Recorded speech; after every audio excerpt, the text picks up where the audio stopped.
Welcome back to the Tandem About Dragons, everybody. I, as always, am your DM, Alex Sullivan. I'm joined this week by Sparks. Say hi, Sparks. Hello. And Mir. Say hi, Mir. Hello. And Poke. Say hi, Poke. Hello. Okay, housekeeping, as ever. Last week, if you remember, we had Wren made an absolutely incredible intimidation roll with a +5, and we were all very confused as to why. And then I made up a reason that sounded like it might be the actual reason. But what actually happened there was I messed up with my bit for the dice roller. So it's just an error. Wren doesn't have +5 in intimidation. Why would she? She has a charisma score of +1. So we're just gonna. I'm sad. We're just gonna. She was having a very emotional day. I think maybe she just had a little bit of ketchup on her face, and they thought it was blood, so she seemed more intimidating than she normally is. Yes, exactly. That's what it was. So we're just gonna keep it at that. And go forwards. Everything's been adjusted now, so Wren's intimidation rolls should be slightly less ridiculous. Is there anything else I've missed? I think there was something else, but it can't be that important. If it is that important, I'll add it in editing now. So if there's nothing, I'll make an apology video. It's just it cuts to me like in a dark in a sort of statically lit room, just like, I'm very sorry. If anybody was offended that I forgot to add this in when I was doing it the first time around. Anyway, last time, if you remember, we left off. You guys were with Wren after chasing down and interrogating somebody who turned out to be connected to the Dallin crime family of mobsters, the people who you guys believe to have stolen your crate. Wren, of course, was like, don't worry, I have a plan. We're going to meet a friend of mine. It looks a little different, acts a little different, might be a little weird. Don't address it. He gets very skittish around new people. You guys went down to the docks, to his street food stall, if you remember. Lovely smells, fresh produce, rice in a wok. It looks fantastic. It smells fantastic. You looked down, and a cat was moving through your legs, just meowing up and down. And then Wren looked down, addressed the cat, and to the surprise of many, the cat addressed him back. We start this week's episode here in the hustle and bustle of Shale's immediate dock area during a major unloading time. There are people, ship hands, dock workers. The cranes overhead are moving slightly heavier cargo. You hear the rumble of cacophonous conversations shouting back and forth, the groaning of cogs whirring against heavy loads and stuff like that. You hear the sounds of ships moving in, moving out. You are just surrounded by, as I say, the hustle and bustle of a port in full swing. Wren looks down at this cat and goes, there you are. Cat looks up and goes, I thought I told you never to bother me at work ever again. Wren and the cat stare each other down for a second. You could cut the tension with a knife. Wren looks down and just goes, well, it's good to see you again, Calico. How's it going? Calico, the cat, sort of just jumps up onto his little stall.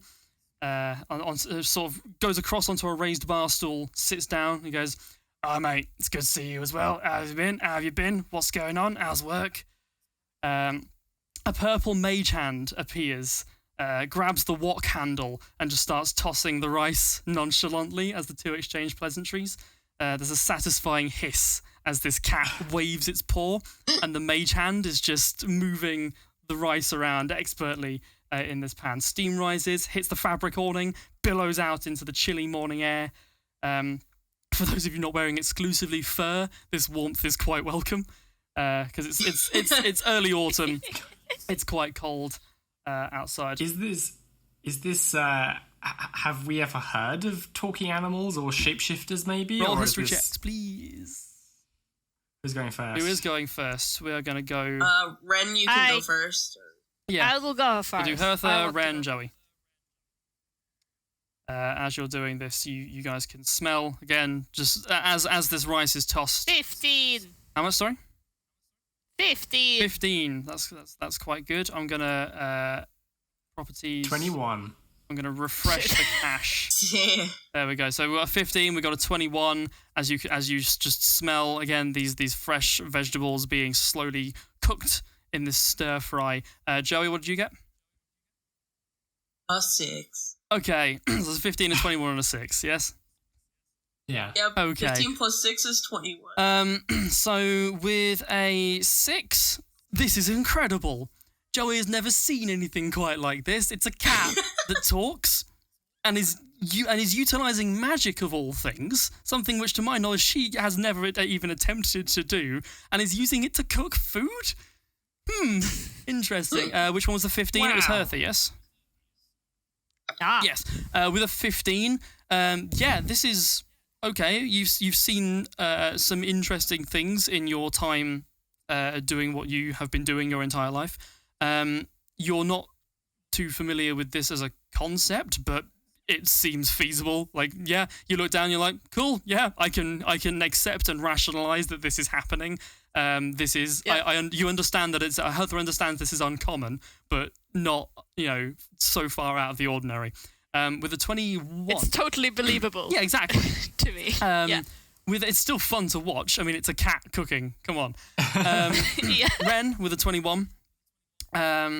You are, I believe Wren has double proficiency with history regarding knowing things. So, but even with that kind of number difference based on how your proficiency works, I can't remember.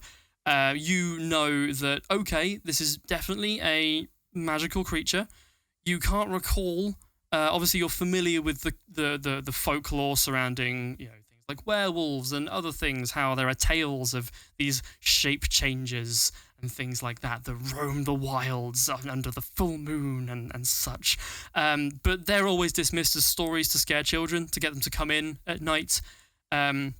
You've never actually seen something like this. This is definitely the work of magic. You imagine. Roll an Arcana check. Okay. Can I also look up and see if I can see the moon? Because I'm suddenly thinking maybe this is like, from what I know. Yeah, you look up. perhaps It's the morning. Yeah, but you can see the moon in the day. Yeah, so it's morning in the autumn. You can see the moon sort of going down. It's not full or anything. So yeah, what did you get for? I got an 18. An 18 for Arcana. You rack your brains. You've read a lot of books. A lot of them were like parts manuals and stuff for ships, whatever. Can confirm this thing is not a wrench. This thing is not a wrench. It's not a construct. You definitely know it's not like a mechanical construct. You're pretty sure it's not a magical construct. You would know one of those if you saw it. Okay. This is definitely magical.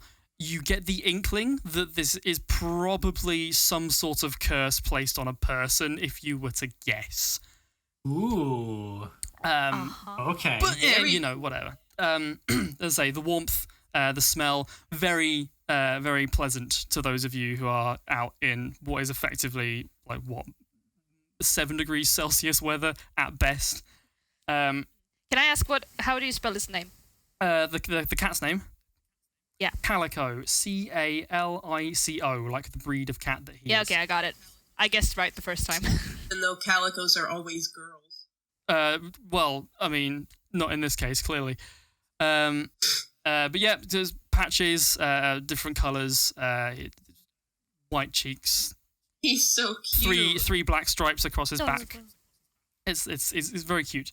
So yes, they're exchanging pleasantries. It's warm. It's a nice little haven in this in this busy, bustling dock. The cat rests the walk on the hob. The mage hand moves somewhere else, and it just absent-mindedly starts cutting up more vegetables. He turns to Ivren. He's like, "So what can I do for you then? You on the job?" Ivren nods. He's like, "Yep, I'm heading east."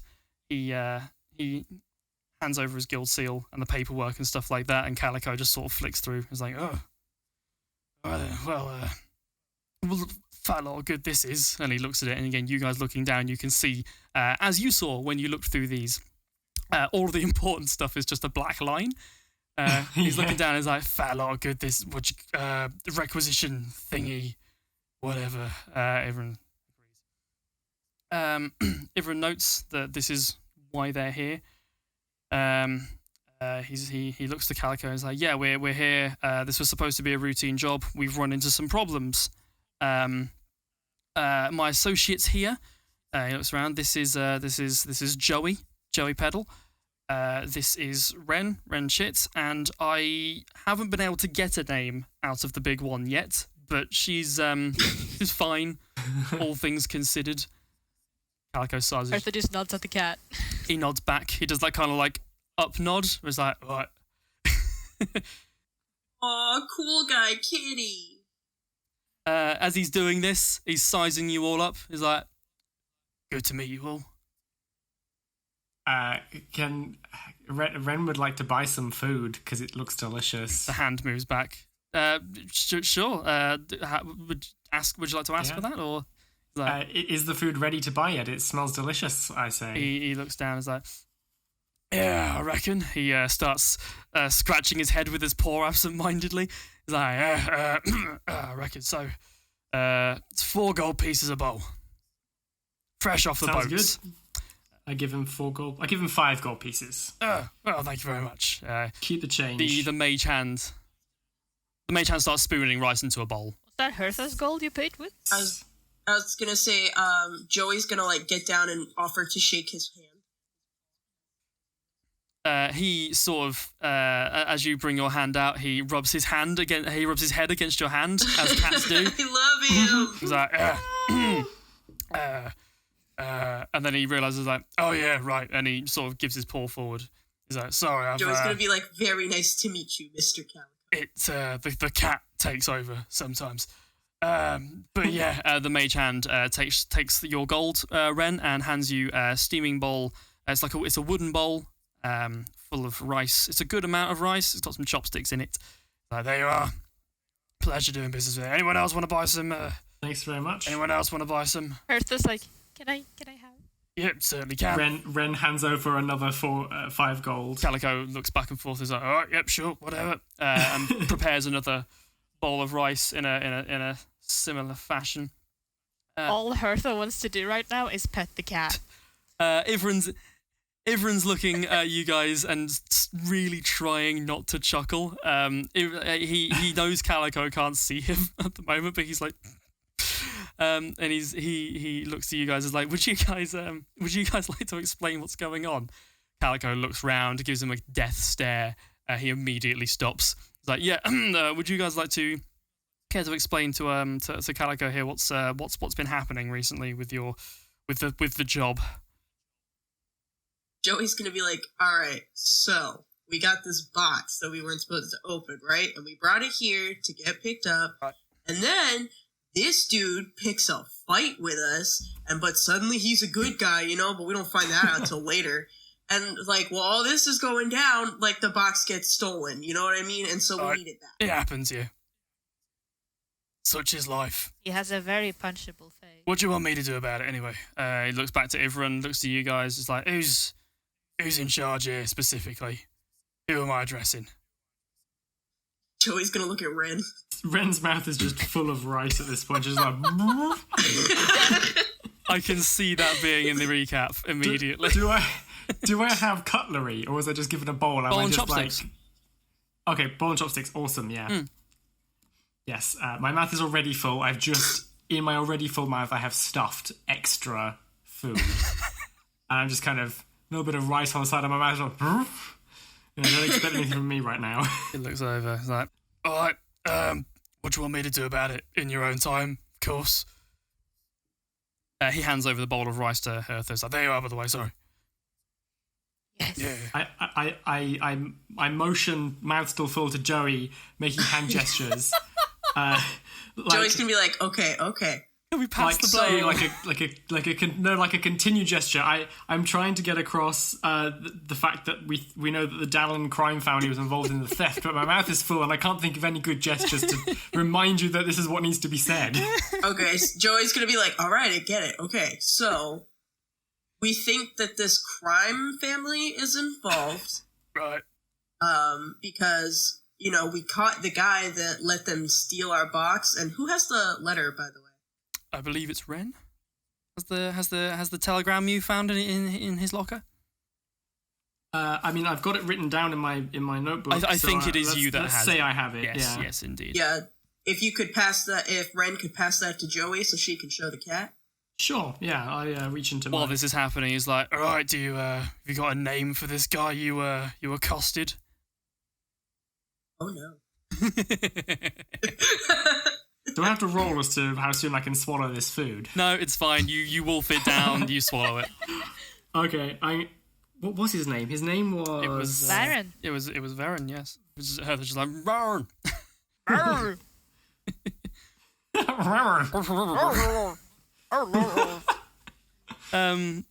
Yeah, he's like, oh, all right. Can't say I know the name. The mage hand puts the knife down that's chopping up the vegetables and grabs this telegram off you, holds it up to his face. It's just this purple hand floating in the air holding a telegram in front of a cat. He reads it. He's like, oh, right, okay. And he hands it back to you. You're all very nice people. It's been a pleasure meeting you thus far. However, as I'm sure Ivran over here has suggested, there's only so much I'm willing to give away. What I'm saying is information around here comes with a certain premium, if you understand my meaning. Joey's gonna nod and be like, I understand. Okay. Would you like me to scratch behind your ears or by your tail? He looks to you, gives you the same death glare he gave Ivran, and is like, and that premium is fluid. Now. Joey's like, I can get water from anywhere. This is gonna be the Office of the Freight Coordinator all over again, guys. Oh no! Now, we can sit around here and try to be smart asses all day. I guess roll persuasion, Joey. Oh, okay. He's Right, thinking come on, about Joey, it. He's taken aback. Don't mess it up for me, Queen. Do one thing right in your life, baby girl. 12. He looks at he's like, right, we can sit around and try to be smart asses all day, and believe me, I'm aware of the cat thing. I've heard it all, so you're not gonna get me with that. Now, Joey's like, no, I genuinely want to scratch behind your ears. I just wanted a good reason to do it. there are plenty of other cats all over the place, and a lot of them, But you can talk. and a lot of them aren't quite in the same situation as I am. Are far more happy to receive that kind of attention. Now, Wren says, when I paid for the food, I already paid a 25% premium on top of the asking price for each bowl. Surely that's worth a little something to get us started. he looks down and is like, give you some more rice if you want. Anyway. Can I not roll persuasion on that? Yeah, sure. I guess, sure. Sure. Why not? I need to get better at persuasion. Never mind. 3. Give you some more rice if you want. Joey Not say no to that. Joey can take some. She didn't get some rice. He looks between you all, and brings his paw up to his forehead and just sighs. And as he's doing this, his other paw comes up and he just waves it. The mage hand just gets a ladle of rice, dumps it into Wren's bowl, and just like, do with that what you will. Anyway, I have very little interest in money at this moment in time. However, I am willing to part with any such information that I may be able to acquire in return for any such favour I may desire off of you three in the future. I can get hold of you through Ivran, or whatever. My point being, I can probably find out who this K character is. I assume that's why you're here, and I can probably find out roughly where that box is probably going.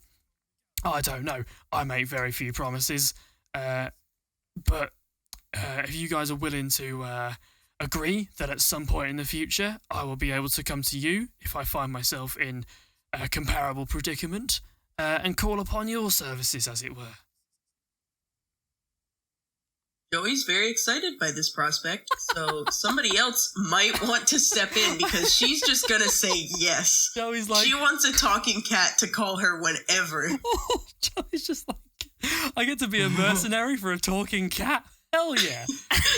Yeah, she's like, I would kill anyone for this cat. I just met him and I love him.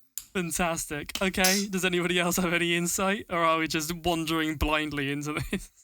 I am wondering how, in this world, what sort of, like, word is your bond? Like, how tricky do we need to be with this deal? Do we need to agree that we'll return a favour of equal effort, for example, instead of just any favour? Because it seems very broad, and it depends on the culture as to what you can be expected to do in return. I get that. Okay, so you would know... It varies from place to place. A lot of people, if you say you'll do something, will expect you to stick to that, rather like just as anybody would in our world.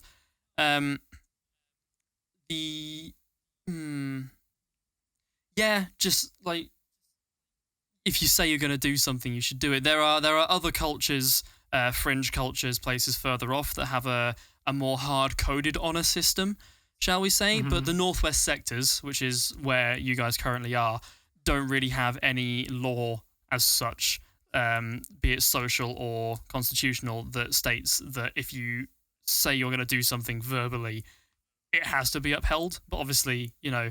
What I'm wondering is, say that he knows that all he needs to do is saunter up to a board somewhere, a message board, and read where our box has gone, because he just happens to know it's going to be written there in code or something. He's not going to ask us to break into a palace and steal a diamond in exchange. Well, it depends. And we would be able to say no because it's not of equal effort, or whether we would be bound to having promised to do him any favour in exchange. Well, he said equal. He said equal. Did he? Okay. He said if he finds himself in a comparable predicament, you know, you guys would help him out should he require it. So I guess what you roll an insight check. I'm okay with that then, as long as you know he can't bind us to do something ridiculous. Okay, so if you want to roll an insight check and get a more targeted thing, I will allow that. I like that as a group, we all were like, yeah, no, we're not going to intimidate the cat. 14. With a 14, you get the impression that, this cat looks cute and is generally agreeable. You get a dodgy feeling from him, though. Not that he's trying to screw you or anything, but that, you know, this cat... And again, working out what you've worked out, that this is probably a person that's been cursed. And he, is offering favours in a shady manner in the middle of the street.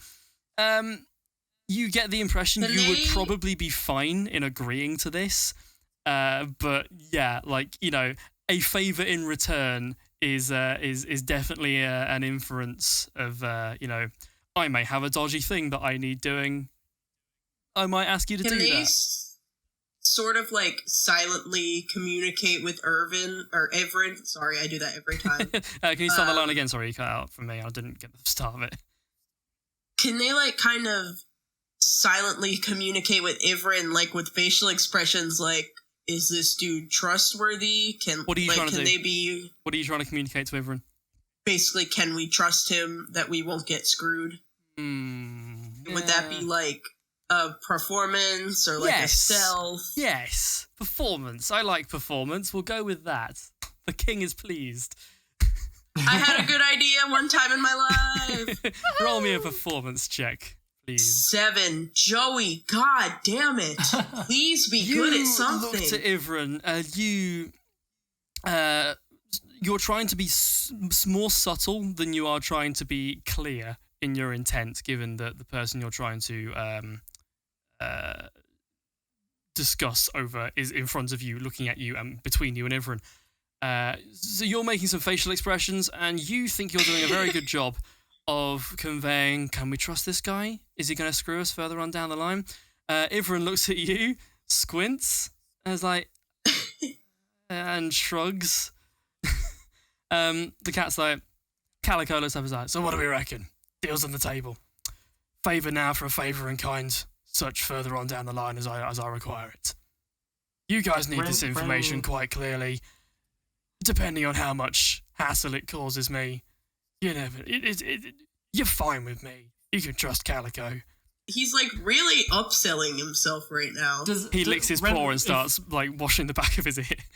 If Wren looks at And Joey, all of Joey's fears. does Joey look excited to accept that? Because you were talking about how excited Joey was. Do you look excited? Like Yeah, she looked really Wren see that? excited, but now that he's like trying to upsell himself, you can see like instead of jumping up and down on her toes, she's kind of like, So he's washing the back like, of his oh ear. boy, I can't wait. She's like, oh boy, I can't wait to open this Christmas present. But what if it's a bomb?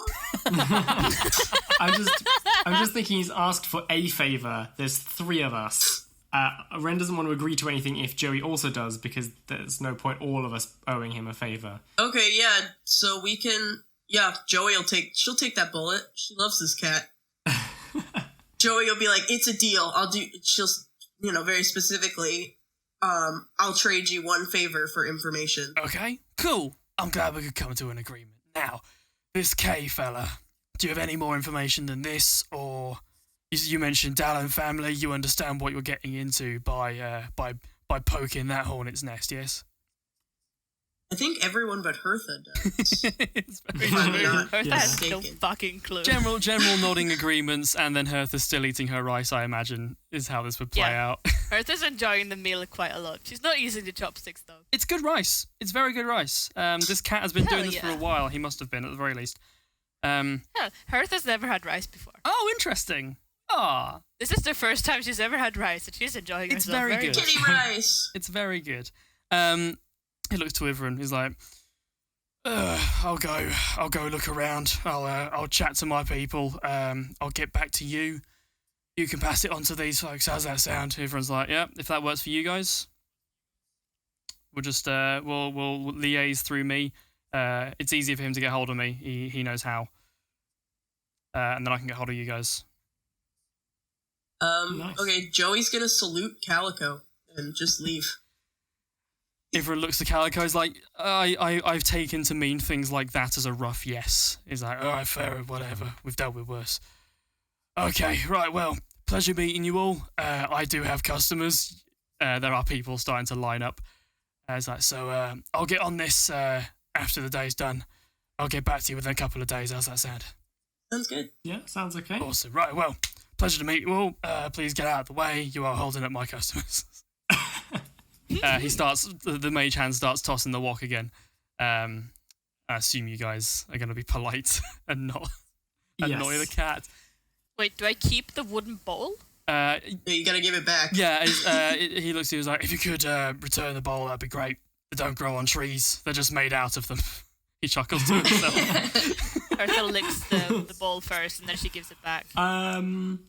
Yeah. I mean, Wren is full, and there doesn't seem to be anything immediately they can do. So she's gonna turn to Ifran and sort of go, so you know this guy, you've clearly been here before. Yes.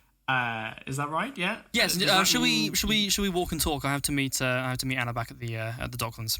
Yeah, sounds good. I was just going to ask if you know of any like good shops for like parts.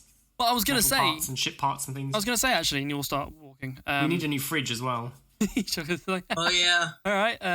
Fair enough. D&D IKEA trip. Hey! We've done the kitten shopping. Now it's time for the regular shopping.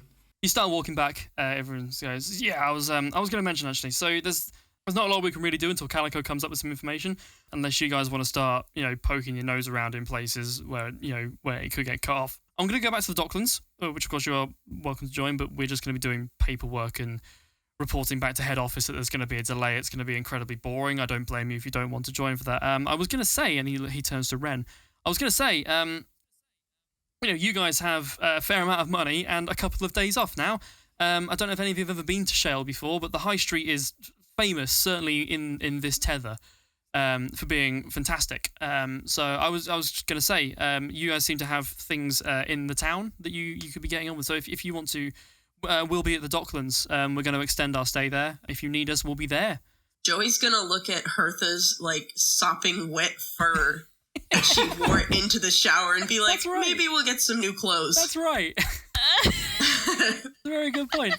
It's like, so yeah, let's say we'll be over there. Come get us if you need. I assume you guys are going to be just staying in your ship. It makes sense, I guess. If I need to find you, that is.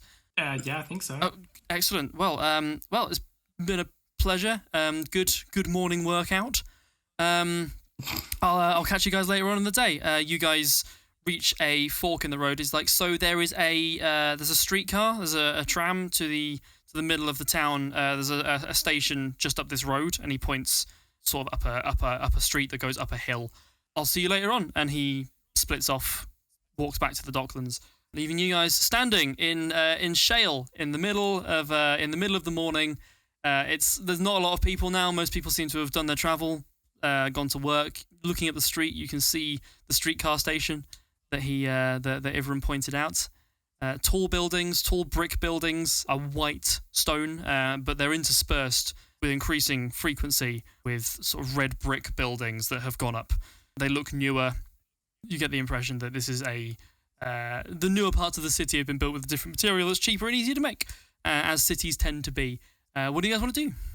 Wren wants to go shopping. Her eyes. Can she see any stalls from here or shops? So the market generally tends to be food, and that's about it. The market down there, the pier, tends to be street food and stuff. The market down there is being cornered by people selling food to hungry dock workers.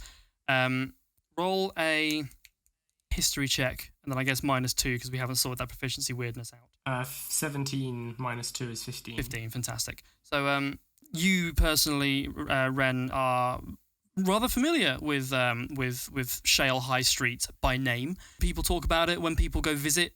Shale is one of the larger cities on Marsden Tether. People tend to go. It's like when people go to New York and they're like, yeah, Times Square, and all Times Square really is just an intersection with a bunch of screens on it. But people are like, I went there. It's very similar. People come back and it's like, yeah, I went to Shale. I saw the docks. It's beautiful. I saw the cliffs that surround the city. I went to the high street. It's great over. There's that kind of thing, you know. Yeah. So there's a streetcar up the road. Have you been to Shale before? I'll let you make this decision now. No, I have not. Okay. Joey has been to Shale before. Joey,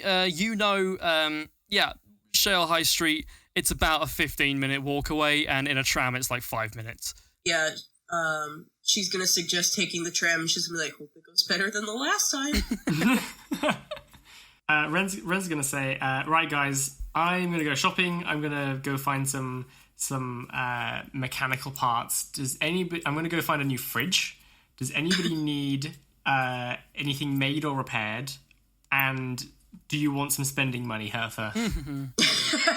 Because I have all your coins right now. Can I have my money back, please? Do you remember how much I took off you? This is something you guys should have been sorting. I think it was 100.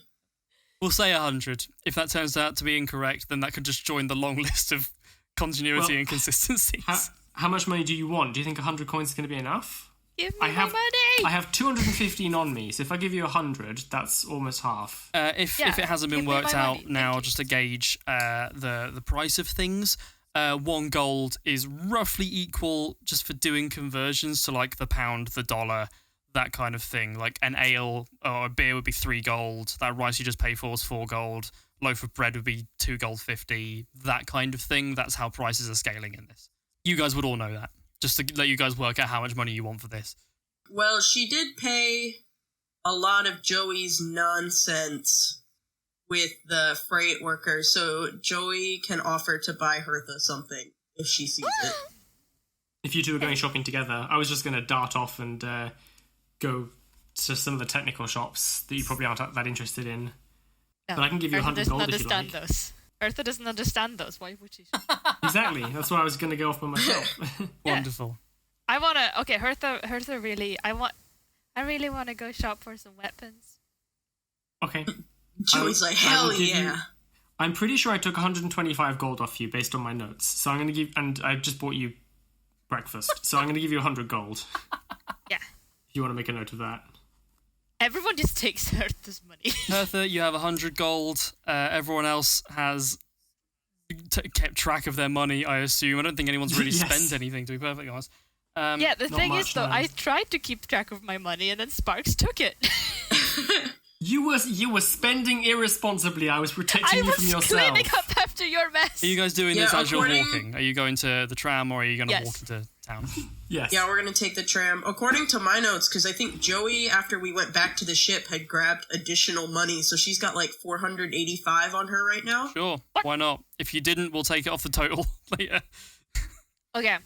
And so So- she's gonna be like, "It's all right, Hertha. If you see something really good, I'll buy it for you. You pay it off the angry like dock man." I do have a 5k bank bond in my pocket. I will keep an eye out for a bank. There would be a bank in the center of town. Yeah. Okay. So Wren goes up for mechanical shopping, and Hertha and Joey go out weapon shopping. Yeah, weapons, and we Okay. should really probably get you new clothes, Hertha. This is gross, and you're starting to As smell. you're discussing this, the tram pulls up, the doors open, some people get off, some people get on. This tram, it's old, it's battered, it's got... Yeah, exactly. It's got... And the only problem Joey had with it last time was like, you just can't put a bunch of pirates out in public in one spot. It just it wasn't the tram's fault. It's got like brass. The metal bits are a brass or a brass coloured metal. The paneling is like a red that's faded in the sun. The windows themselves have some scratches on them. One of them's got a little bit cloudy. And it's just got an opening on one end and an opening on the other. People are filing on and filing off from this rattling box with no rhyme or reason, it seems. Joey, you would know, and I imagine Wren and Hertha could infer this from just understanding how time and urgency works. This probably isn't going to stick around for very long. So if you guys are taking the tram, decide soon. No, I don't want to go on the tram. Oh, is Hertha not going on the can't- tram? I don't want to go on the tram. Don't you want to go get? Do you want to go get something like shiny and sharp? Come on, girl. Come on, let's get on the tram. I'm not a dog. This has had the inverse effect in real life of my dogs now thinking we are doing something. The conductor, an elf male, old, balding, sort of just looks just tired in general. He's got one of those old ticket punch machines hanging off of him with like old cash register buttons on it. He's like, are you getting on? Or he looks No. at his watch. Yes, Hertha. Yes, no. We are tourists. We can walk. I don't want to chafe. Let's go. Hertha picks up Joey. Okay, Joey's gonna struggle and kick. Hertha and Joey roll opposed grapple checks. Choose acrobatics or athletics and roll them against each other. Athletics. I have a plus 6 in Hertha athletics. first, Joey Let's go. second. Okay. 12 plus 4 is 16. All right, I've got acrobatics, so I got a 21 with a nat Nat 20. 20. So Hertha, you go to scoop Joey up, and this conductor just looks. He does not react. He's just okay. You try to scoop Joey up. Joey kicks and rolls over one of your arms and kind of does like a backwards somersault and lands with both feet. Stands up and just stares you down. They get on the tram. The elf goes, "Yes, get on the tram." No. I don't want to. All right, whatever. Can Joey intimidate Hertha? No. I fucking tried. Yes. All right. Rings the bell, and the tram trundles off and just starts moving up the hill. Wren's like, no! Wren's legs are so short. This is not going to be a 15. Engine. No point. But you're not even going the same way as us. It goes into the center of town. Yeah, It was- we you were were all told. going to the same place. No, I don't want to. I want to walk. Wren's passive perception makes her notice that there is a timetable attached to a pole. When's the next tram? You walk over, you look at it. It's in like 15 minutes. Oh my god. So the same amount of time it would take us to walk. Great. Yeah, so let's go. Hertha starts walking. Joey's going to throw her hands in the air and be like, you can kiss your gift goodbye. Well, I'm never doing a favor for you again. I'm kind of angry that Joey's had a bad roll every single time, except for now, where it really didn't matter that much. Flirted with a bartender. That went well. I meant this session. That was her crowning achievement. Yes, indeed. Okay. So what you've got now is a long walk up. It's not a steep hill, and the pavement and the road are like cobblestones.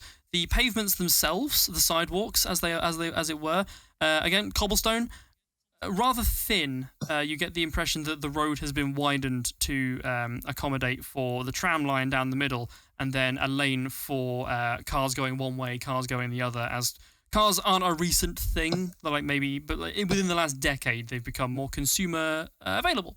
When I looked at the timetable, was the central high street the last stop on the tram line? Yeah, you get the impression that it goes from the docks to the high street and back. It's a tourist tram. Okay. I'm gonna say, guys, we're gonna meet up shortly after midday by the final stop. If we get separated or lost and nobody's there, we meet back at the ship. Joey, can you look after Hertha, please, while I go shopping? Joey's gonna be like pouting with her arms crossed and be like, maybe I'll let her die.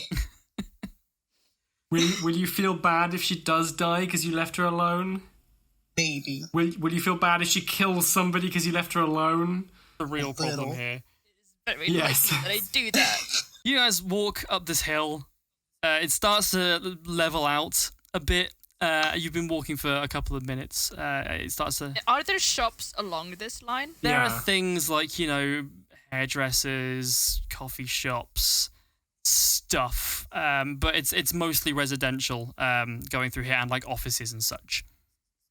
If Hertha sees anything that can be vaguely interpreted as a griffin, she's going to walk towards it. Roll perception for me. Joey's going to need to buy a leash and a halter. 21. Yeah, you look around. There's a lot of relatively flight-based things. It's a port. It's a port city, and obviously port cities in our world, because they are on the sea, have a lot of nautical themes.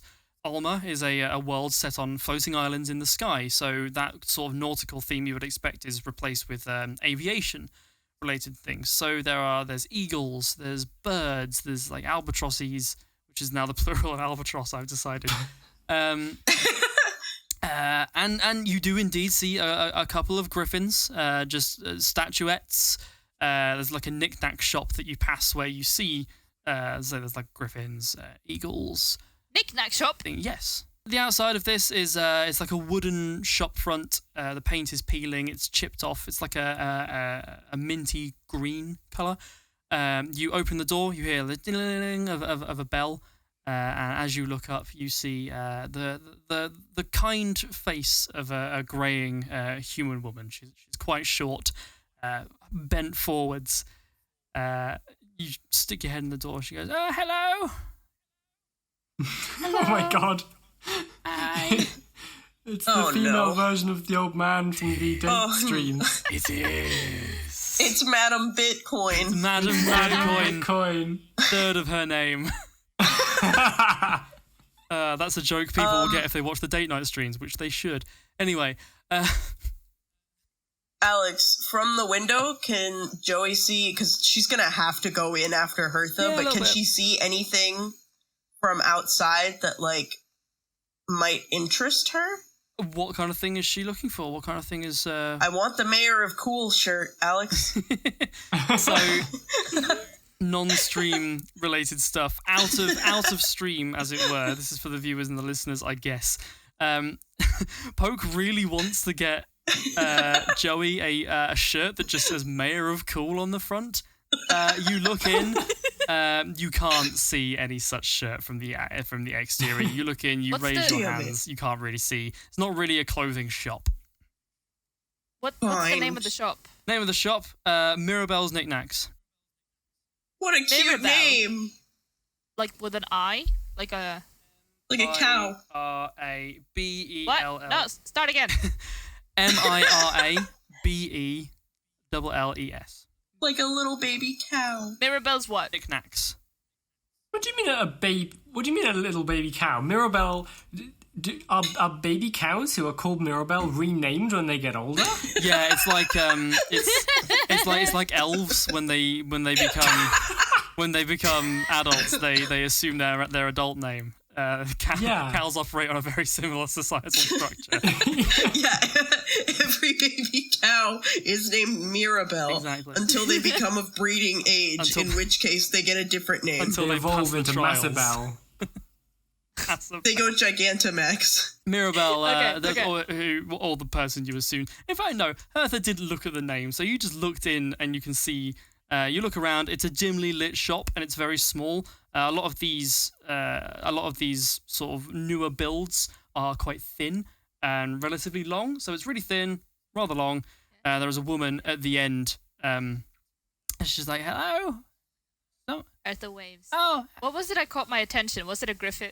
Like there was. It was like a little wooden griffin statuette, maybe. Okay, how big is it? Yes, I'm doing hand gestures because when I do D&D in real life, that's normally sufficient. It's maybe. Is it like the size of my normal hand, not Hertha's hand? My normal hand. It's like the size of your forearm, maybe in height, and then. Oh shit! Okay. It's like on its hind legs. A griffin's what, like an eagle's head and wings and a tiger's body or something of that nature. It's a large, small statue. Yeah. Or a small, large statue. It's large and small. It's also thick and skinny. Yes. A skinny legend, if you will. And it's made of wood? It's like carved wood? Joey jumps through the window and impales herself on a shard of glass. Shut up. Sorry, Hertha. It's like carved wood? Yes, it's so Is you it look painted? at it. We don't have appraisal checks in this version. It's pretty good. It's painted with a very limited palette. It's deep reds, deep greens. You can see the eyes. The eyes are. They look as if they could be gemstones. Roll an insight. No, and roll an investigation check. That's what that's for. Investigation. That's what this is for. 18 plus 1 is a 19. You look at it and you're like, oh, cool. And when you pick it up, the eyes sort of catch the sunlight coming through the dusty window, and they glint. At first, you think they could be like small shards of emerald or something like that, but you get a closer look. They're just bits of green-coloured glass, but they're nice nonetheless. A little bit chipped. The paintwork has scuffed off this in a couple of places, but it's on its hind legs. One sort of hand, one paw raised, wings spread. It's a majestic and relatively well carved statue. The eyes are just a bit cheap. But the whole thing is kind of, this is nice. Nice. Yeah, it's a good statue, you know. Could I change out the eyes if I wanted to? I mean, you could try later.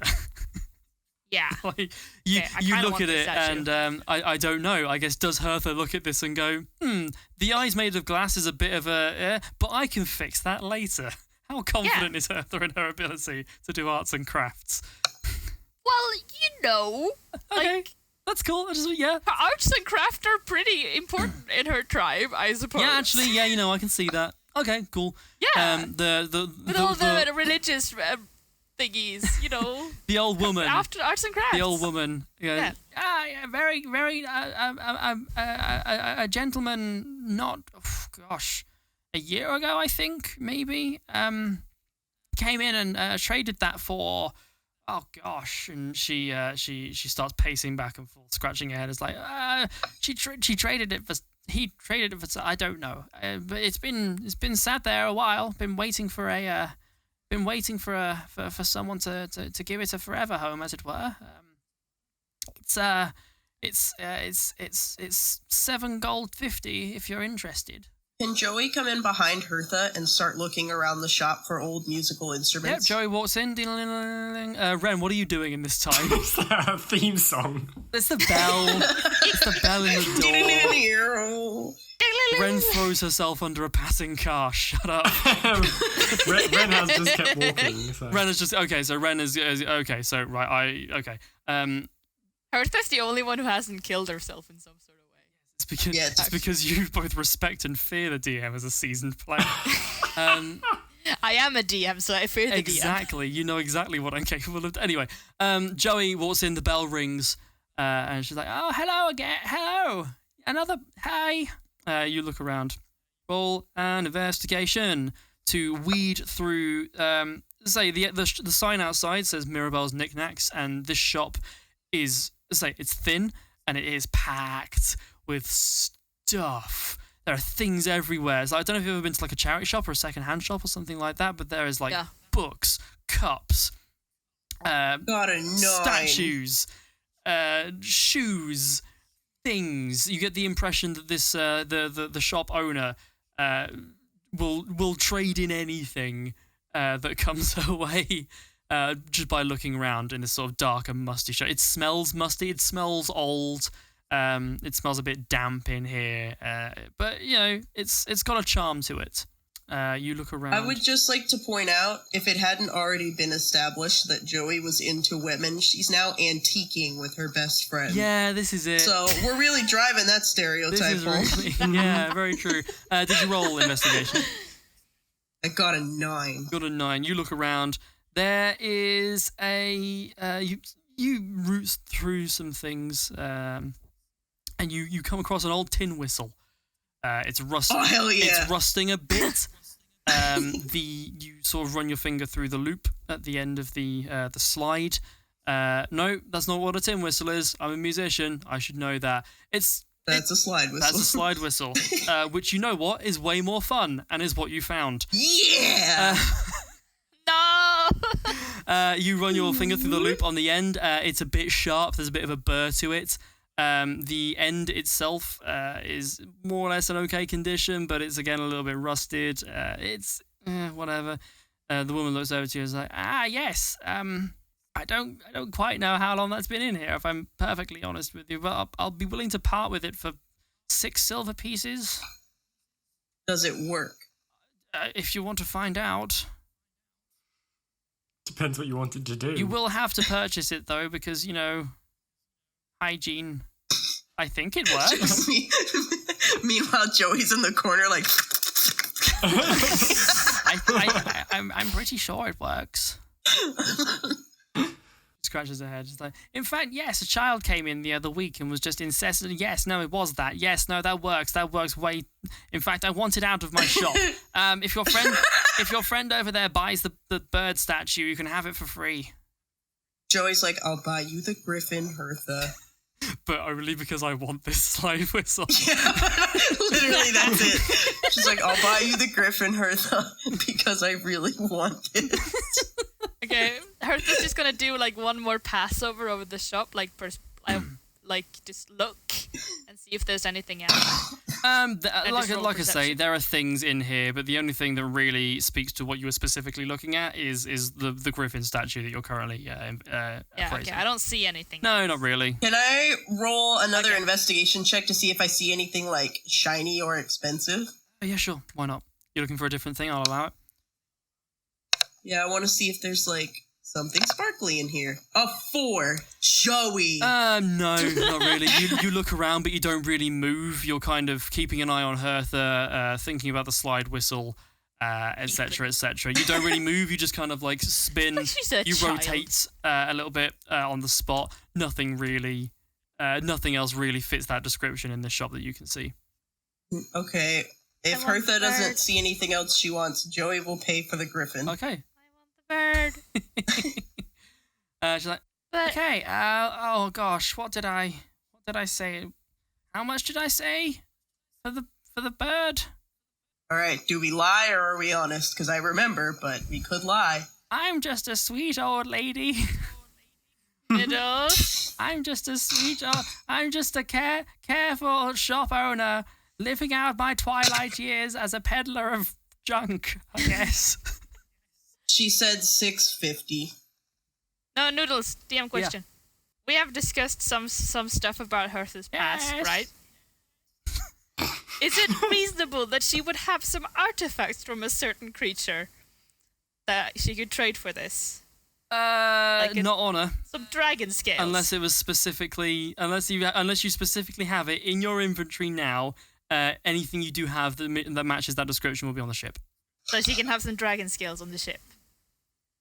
A handful, I guess. Yeah, sure. Why not? She also, I think I've already given you an airship at level 4. Have some dragon scales. Anyway, yes. So yeah, 650 for the. Right. 650. Joey will pay the 650, and she's already planning all of the ways to annoy Wren with her whistle. Oh, thank you. It was dear. 6 silver, wasn't it? But okay. No, the Thank you whistle for was the silver bird. pieces. Oh, The griffin was 650. Oh yeah, okay. Thank you ever so much, dear. Obviously for your patronage, but also for getting that infernal slide whistle out of my shop. I remember it clearly now. There was a child that came in here the other day. Sweet little boy he was. Sweet little elven child. And obviously hadn't quite grown into their stately manner, as it were. It was just. The child was just woo, woo, woo, woo, in the corner of the hall. You know, she keeps going on like this for a bit, just recounting this story. You guys are free to do whatever you want. Bye, Maribel. Thank you for the bird. Joey's gonna be like playing with the whistle for a second and then kind of pause and be like, No. was it be like elf or half elf? Alma be damned, the noise. An elf boy, just an elf child. Can't have been more than I don't know. I forget. 40-ish, maybe. I don't know. They age slower than we do, I don't know. But then she looks up at the water genasi and then looks over to Hertha. Is like, than we do. I think. I don't. If there's anything else, let me know. As Joey's leaving, she's gonna open the door and like. The bell goes off. Please, at least wait until you're out in the street. Birthday's hugging the little griffin statue. I'm glad you like Hugs it, it. dear. Bye. Okay, bye. Remember to come back for the door shuts behind you. I got the griffin statue, guys. Okay. You guys will have backpacks on you. You can put it in your backpack if you want. There is space in there. No, I'm hugging it. I'm carrying it. Or not. It's my treasure. Or not, as the case may be. I want to find some diamonds to put in the eyes of this griffin. Wren, you have continued walking throughout that time that was happening. You've walked through shale. As I say, it's there's a lot of I don't know if you remember the description I gave last week. It's like the older buildings in New York. There's like 3-4-story buildings largely with ornate sort of, what are they called? It's like the windowsill that goes all the way around. You know what I mean? Like white versions of those made out of wood, and people just milling around doing their thing. Occasionally a car will go past. Trams don't go back and forth because you missed it. You walk. Damn right. You walk, trundling along, and eventually you hear the sounds to your right initially, faint at first, of fast-running water. You crest a hill. It evens out, and you see the road widens. There's a fountain and a sort of roundabout-style thing that goes round it. You look to your left. You see the cobblestone steps just sort of go down to a second level of this high street. On the left-hand side, you see tall buildings with signage showing off a wide variety of shops and things to buy.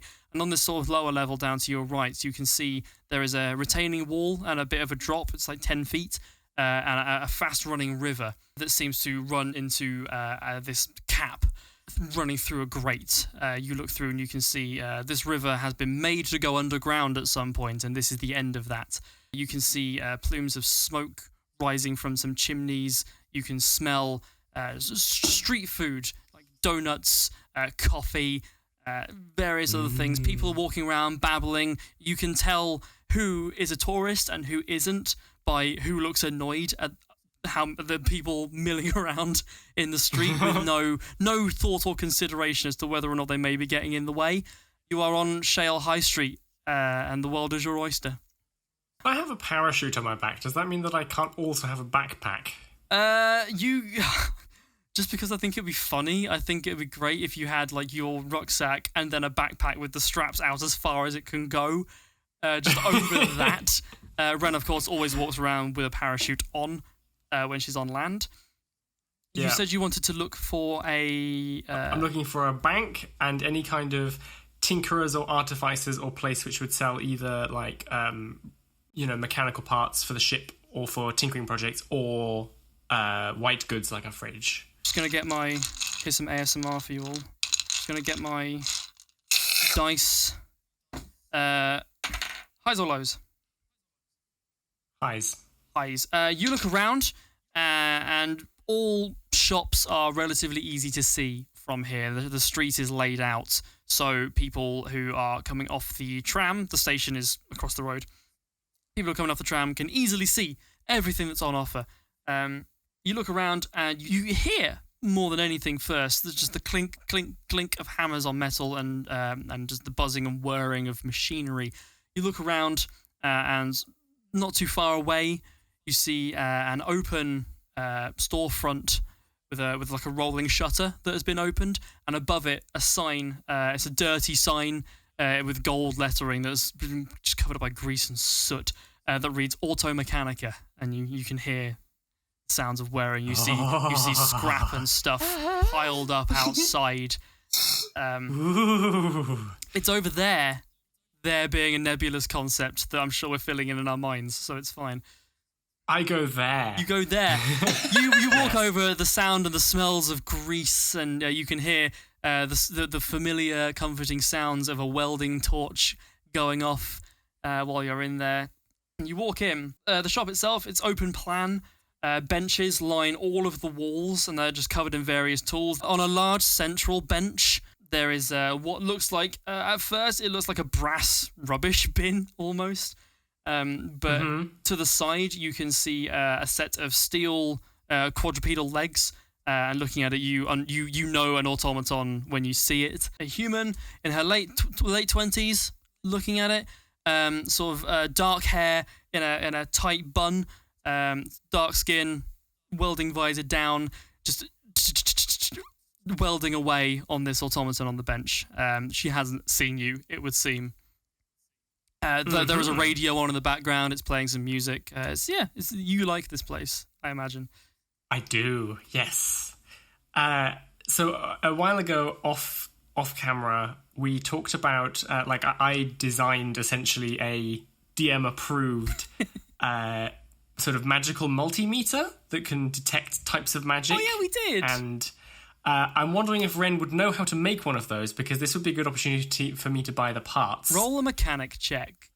Now, while Sparks is doing that, I, as part of the homebrew for this world, there's a link to all the homebrew stuff in the description, as always, have added 2 skills to the character sheets, mechanic and pilot.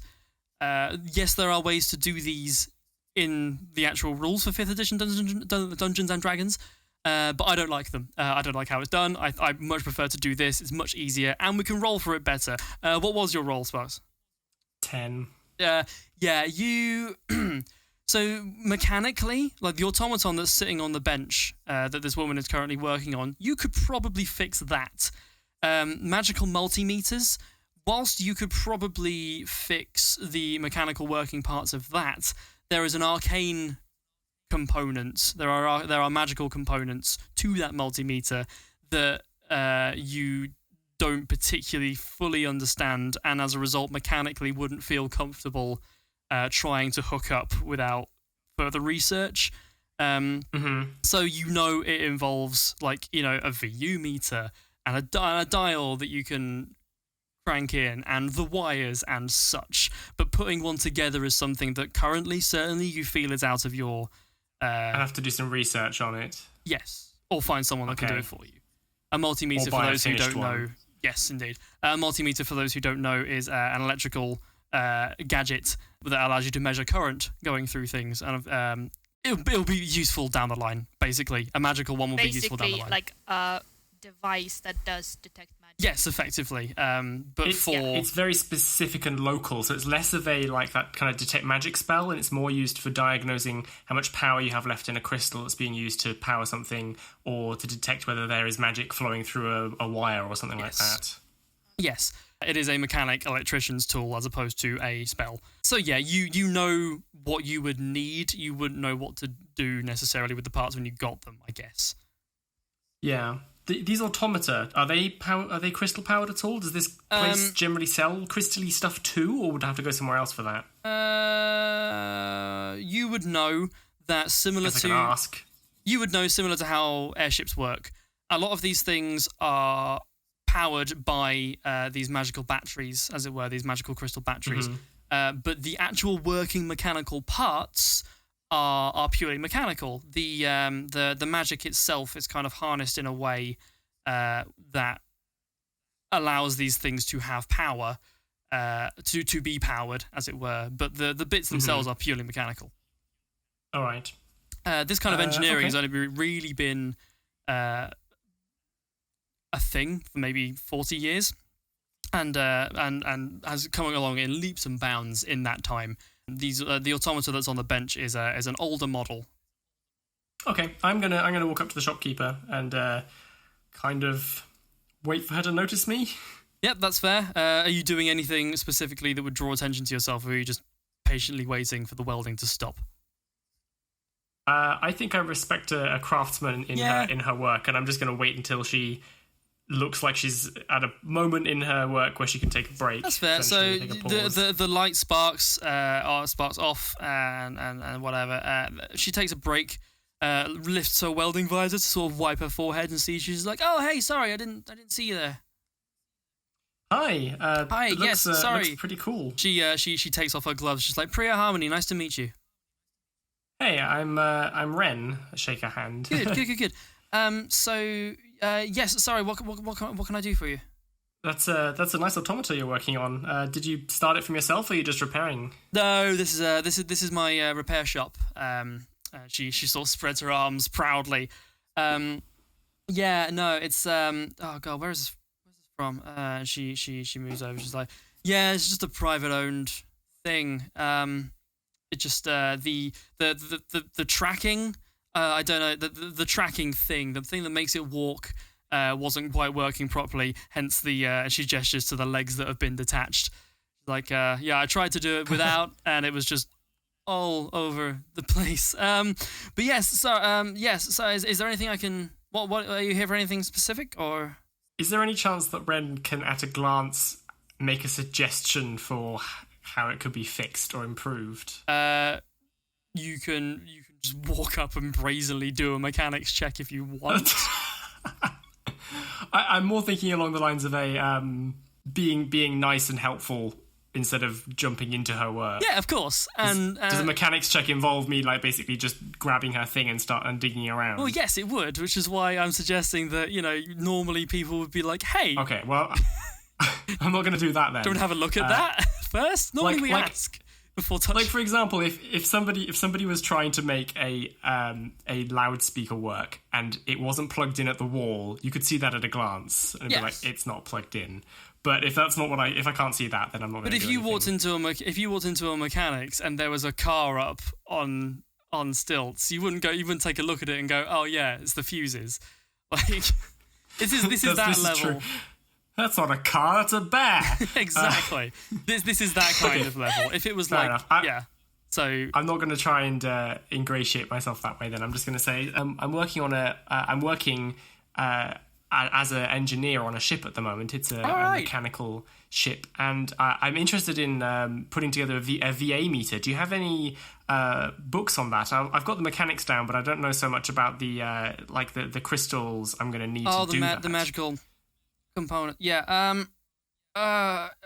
She turns round and there's so it's metal racking that's clearly meant to hold toolboxes, and the bottom few shelves do have toolboxes on them, and then there's a couple of rows of just textbooks, mechanical books and such. She runs her finger across them, and you can see there's a layer of sooty grease that just gets smeared across them as she does this. She's like, "Oh, Wren approves of this. I don't think we not here. What you probably want to do is so that there's a Mages Guild thing over the road," and she points. She's like, "For the magical components to that, they would probably be able to help you with that. I guess. If there's anything else that we deal purely mechanical stuff, Okay. automata, general sort of small repairs. I can come out to airships and stuff, but you seem to have that covered on yours. Quick check on the ship. Because Wren's got a lot of stuff in her room already, and I'm imagining that there's going to be a certain amount of like oil and like things that need to be replenished over time. How are we on WD-40 essentially for the ship? Duct tape and WD-40. Highs or lows? Low. You're actually more or less all right. You stocked. I mean, you guys have been traveling for what, like 6 days now. You stocked up before you left. You're more or less okay. You've reached a point now where it probably wouldn't hurt to, buy another spray can of lubricant or maybe another thing of oil. But you would survive another couple of weeks without, surely. Okay. Welding rod. You could probably get some more of that. I forget which kind of welder that's for, but it's for one of them. I'm gonna ask whether she has any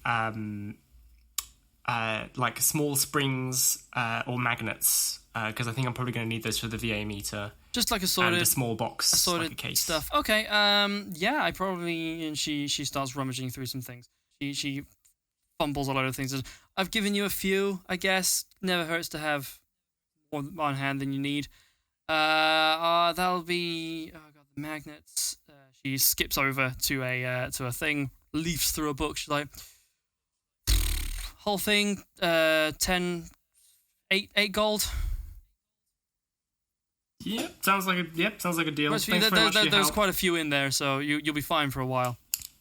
Yeah, That works. 8 gold. Yep, cool. And where did you say I should go for the crystals? Mages Guild. Artificer? They've got Mages they've got a thing over the road. It's not quite like full university, but they've got like a building just because they wanted to make use of the high street. I guess they're a bit in there, but they'll be able to give you like a basic primer book kind of thing, which will probably be fine for the VA meter. So yeah. I thank her and give her the 8 gold. Cool. Thank you very much.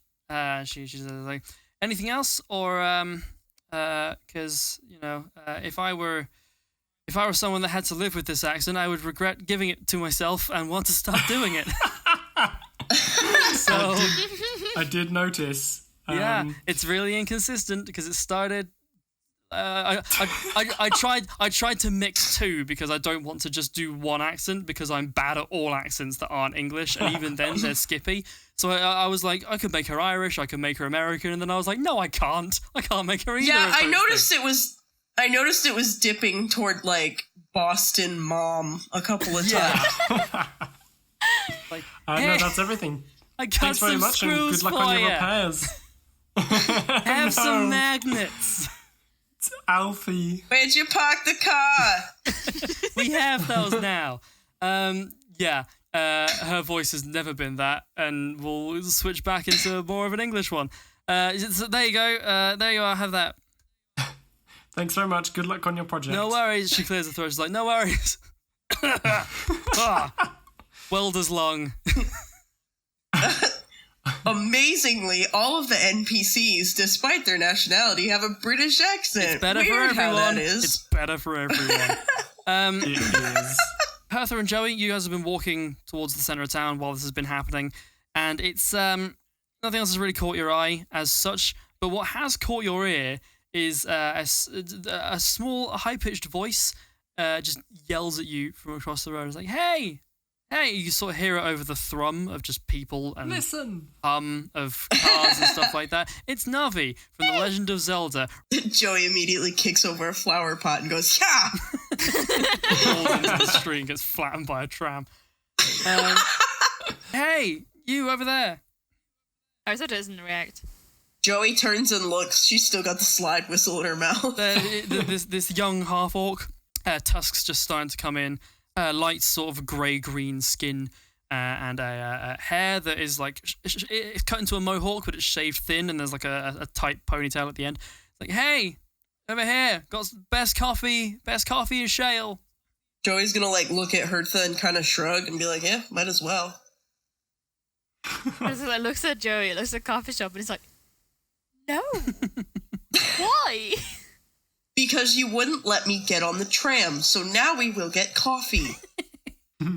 Okay. Yep. If you guys are walking over, Fine.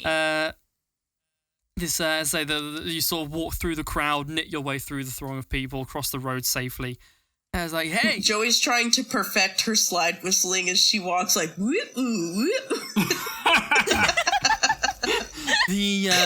The half orc looks at you. He's standing on a box so he can like see over people. But he's kind of like eye level with you, and he sort of looks at you. You can tell by his furrowed brow that he thinks this is lame as hell, but he wants to sell some coffee. So he's like, yeah. Wait. He's standing on a box and he's still just eye level with Joey? He's a 14-year-old, or like sort of mid-teens half-orc lad. Okay. He's still quite strong looking, don't get me wrong, but he's young. You guys approach. You can see he's got just one golden hoop earring. His tusks are just starting to come in. So yes, he's like, yeah, I got some best coffee in Shale right here. And you look to the side, and it's one of those small stands with like a small awning, 2 wheels. You can tell this probably moves around a bit, and it's just got like a metal countertop with a kettle and some coffee cups. It's like, want some coffee? Joey's just gonna be like, yeah, hit me with that coffee. Yes, ma'am. And he goes down and is like, Red Fang coffee, best coffee in the whole. And he starts doing that. He pours some coffee. It's already brewed into a cup. Hands it to you. He's like, remember the name Red Fang? And he passes it over. Is it actually good coffee? Take a drink. It's fine. Why do you call it Red Fang? You don't have red fangs. He looks to you, Hertha, and he's like, "That's just family. That's the clan name." He stands up. Like puffs his chest out. He looks to his box and he's like, "No." Puffs his chest out. It's like Guran Red Fang of Clan Red Fang, defenders of the Orcish. Hertha tucks her griffin and puffs her chest out too, just like, you wanna fucking go? Oh God, no! Like, you're a very angry lady. You know that, right? And you're a very pathetic boy. Joey's like, Hertha! So, right, where are you from? Who knows your clan? And he just starts, like, descending into, yeah. And no one knows your name, do they? Bird lady. We talked about our mind voices, Hertha. Hertha, as your voice raises, you feel a presence sort of place its hands softly on your shoulder. As soon as it's there, it disappears. This kid is just like, you don't get coffee. Thanks. It's I whip around. What the fuck touched my shoulder? 2 gold pieces for the coffee, ma'am. You're one of the Joey's good gonna ones. give him 3 and be like, sorry about bird lady. Very good, very nice. And he sort of he does a polite bow, brings his pounds his fist on his chest. He's like, thank you very much. Joey's gonna look at Hertha and be like, do you have something to say? Are you guys standing there, or are you? We're still standing there. Okay, cool. Hertha turns to the boy and says that the clan of Hrorn will have your head. And she Joey's like, that was the wrong thing to say. And a good day to you, sir. Gotta fucking find me first, ain't there? Yeah, you walk away, and as you guys walk away, his voice just fades into the mass of people. Are there any barrels nearby? No! You look around, roll perception. I'm so mad at this boy. Oh my God. Remember, we can get arrested. 14. No. Nothing really. You keep walking. God damn it. I was hoping that Wren would come out of the shop and a barrel would just bounce past and she'd just be like, what? You guys Donkey walk Kong. and you see the same. You reach the high street area. It's the same as I described. Down the left, lots of well-signed big buildings. To the right, sort of a hill that slopes down with the flowing river next to it and some shops on the riverside. What do you want to do?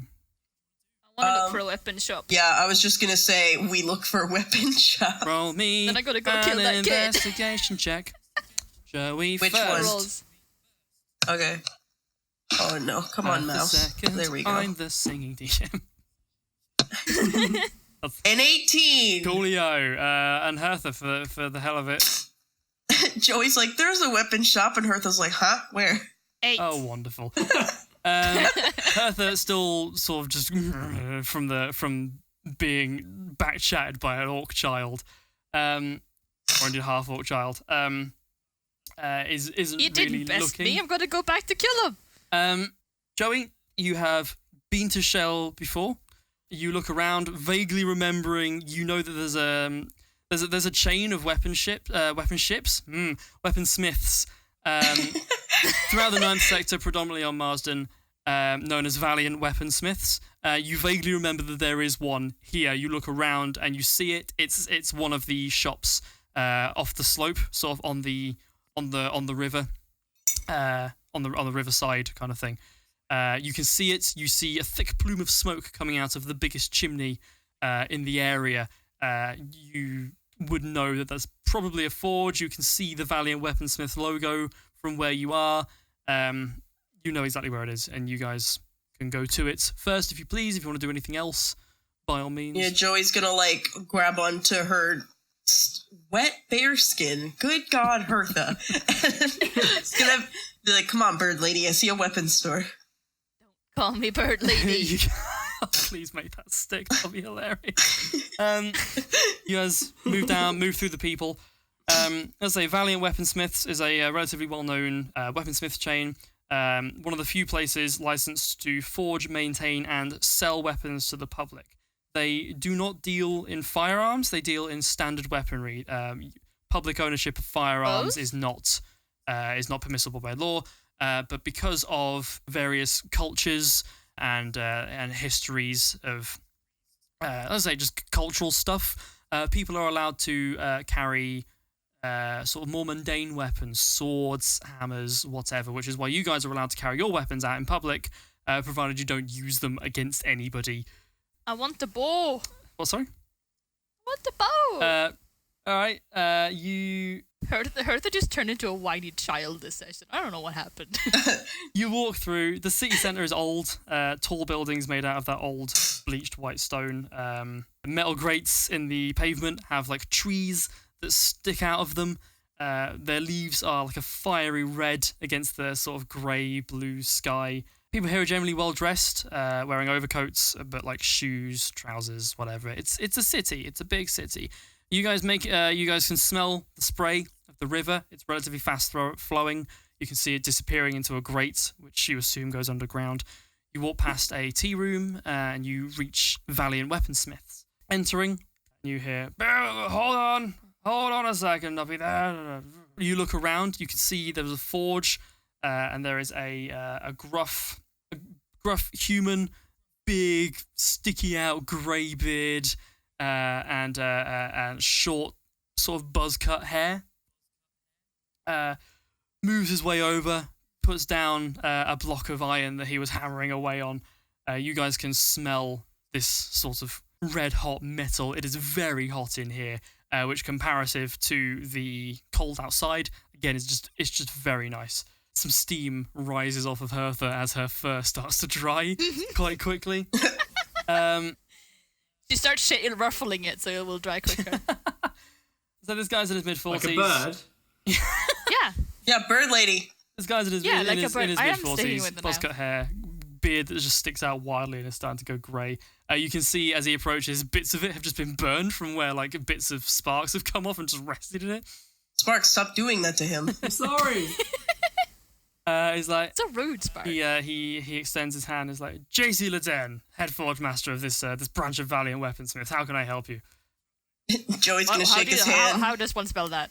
J.C. Leden, Jesey Leden,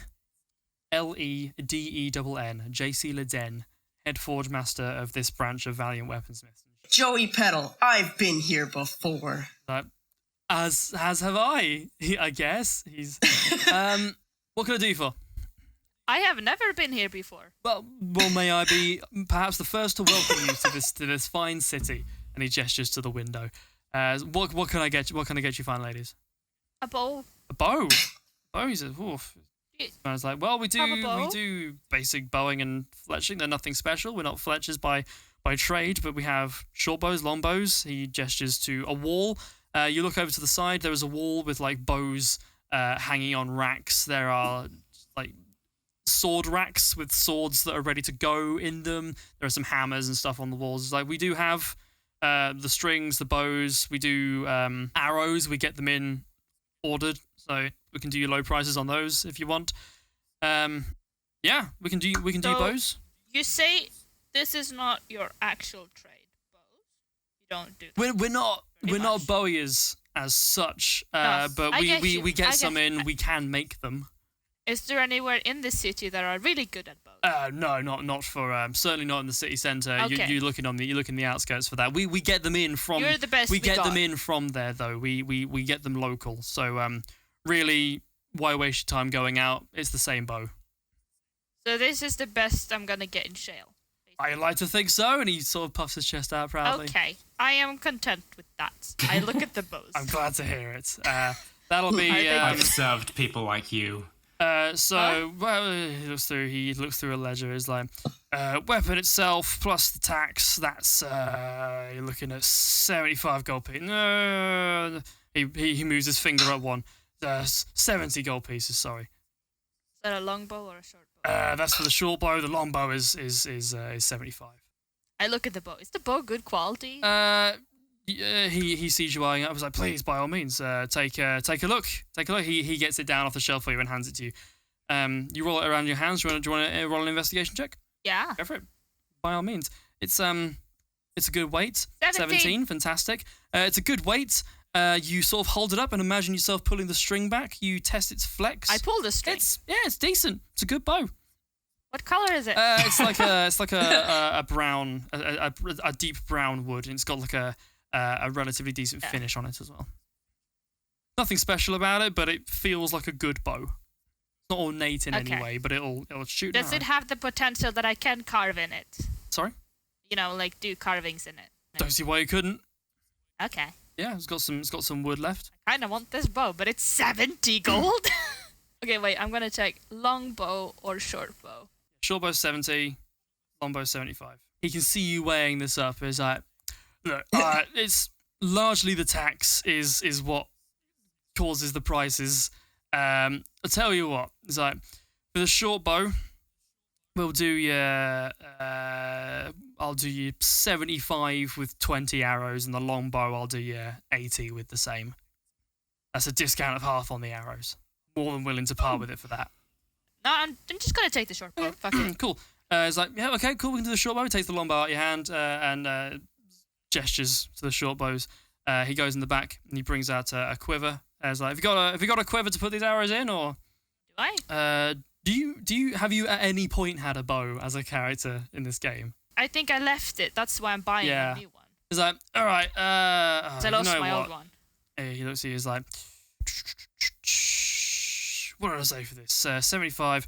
We'll call it 77.50. I'll throw in this cheap quiver, 20 arrows, short bow. Okay. Yep, cool. I'm happy with that. The deal is done. You now have a short bow, 20 arrows, and a cheap quiver. There's nothing special about this quiver either. He turns to Joey. He's like, and for yourself? Great deals. She's like, well, I would like to look at your crossbows. However, I was also wondering if you are adept at getting rust off of certain metals. God's sake. He grabs your bloody tin whistle and he throws it into the forge. No! As air escapes through it and expands in its thing, you just hear a sound. Oh, that's so mean. He's like, crossbows, not really our thing. We had a couple of hand crossbows, but they sold out. It took ages to shift them. We don't really do. It's not really our thing. Getting rust off of metals. I mean, I've got some rasps. I can What metal are we looking at? She's like, well, it's tin. Right. Okay, you do. It's rather small. Right. I see.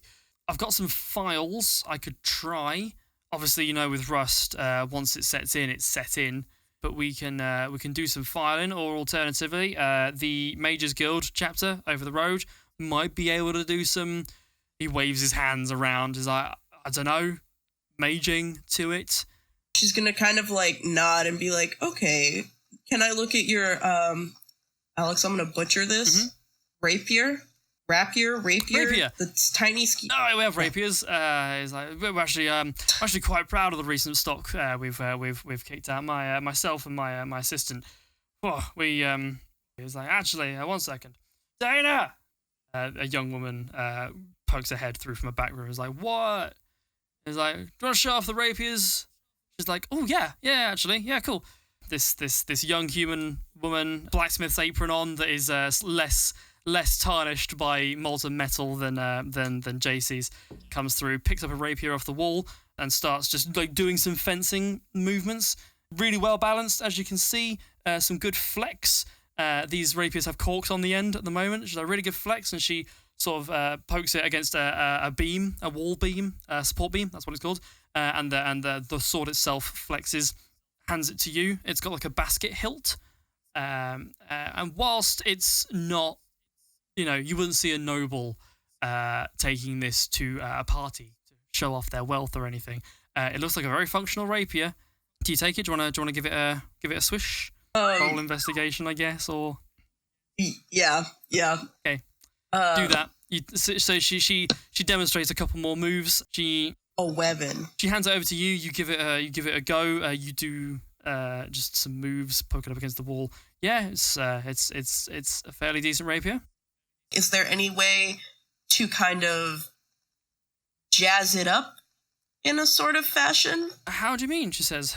Looks a little bit confused, a little bit hurt. Well, it's beautiful. It's very functional. Mm-hmm. If I were to like ask you to make the hilt a little more like, woo. JC steps in and is like, oh, okay, yes. Was that woo with the slide whistle? Hell yeah. JC steps in and is like, I guess we could do some detail work. I've done some in the past. The sword itself is it's 60, depending on the hours, the material, what you want. That could, I guess, as much as double the price. So it depends what you're willing to pay, really. Joey's gonna kind of nod, and she's gonna look to, what was her name again? Dana. You'll look to Dana and be like, did you make this? I did the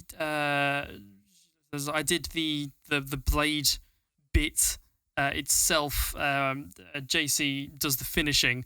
I get the bars ready and all that, and I finish the handle. The handle itself has like some tweed rope, some twine around it for grip. I finished the handle and all that. Yeah, I'm the apprentice. So I don't really get to.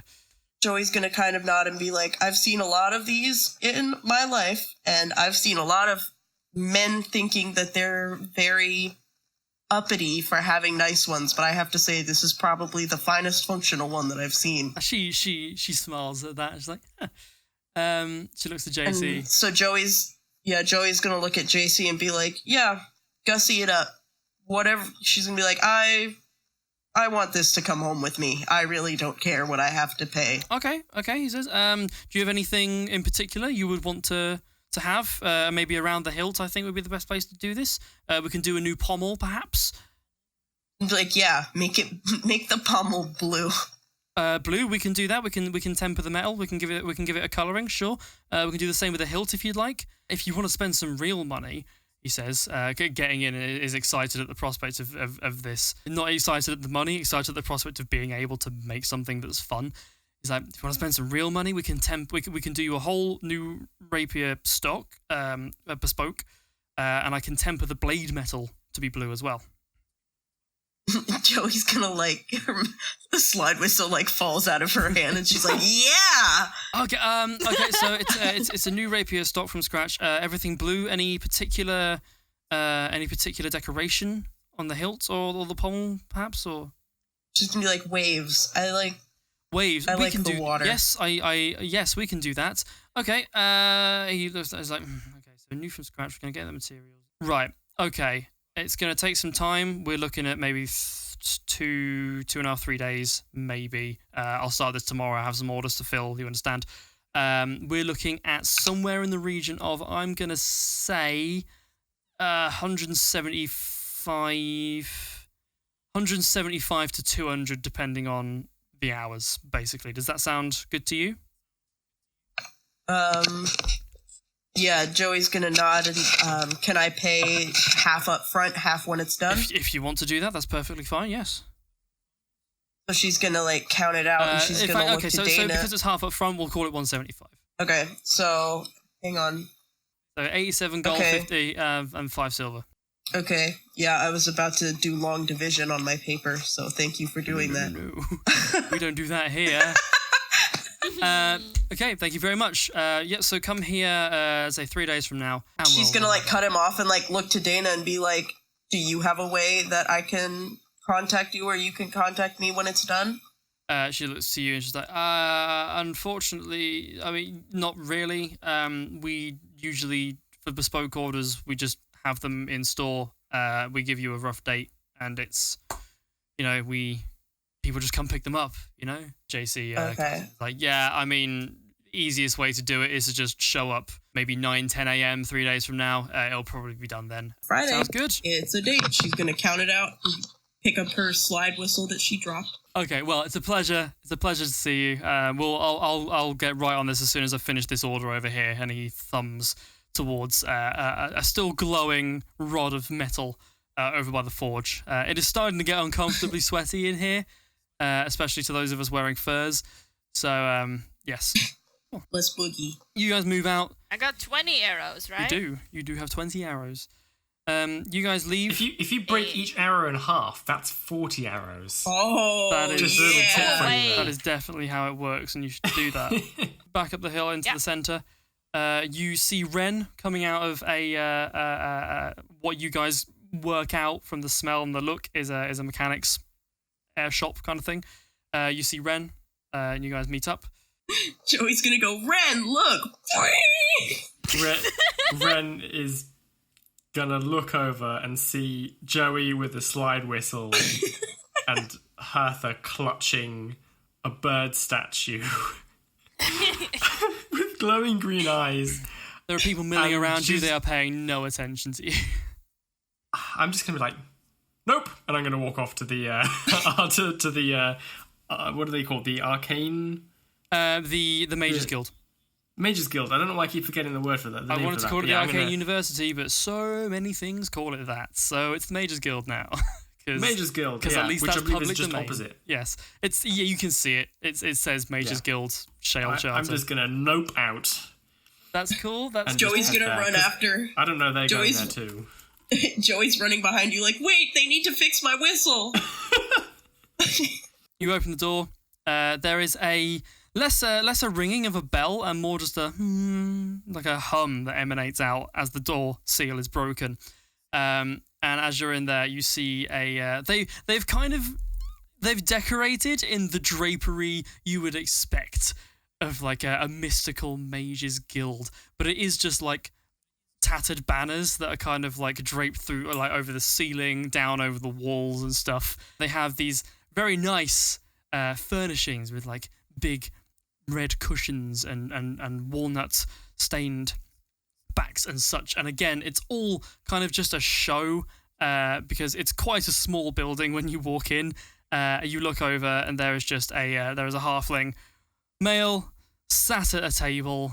It's a desk, sat at the main desk, just a hand resting his head up. And he sees you guys coming and is like, "Oh, hello, hi, welcome to the Mages Guild.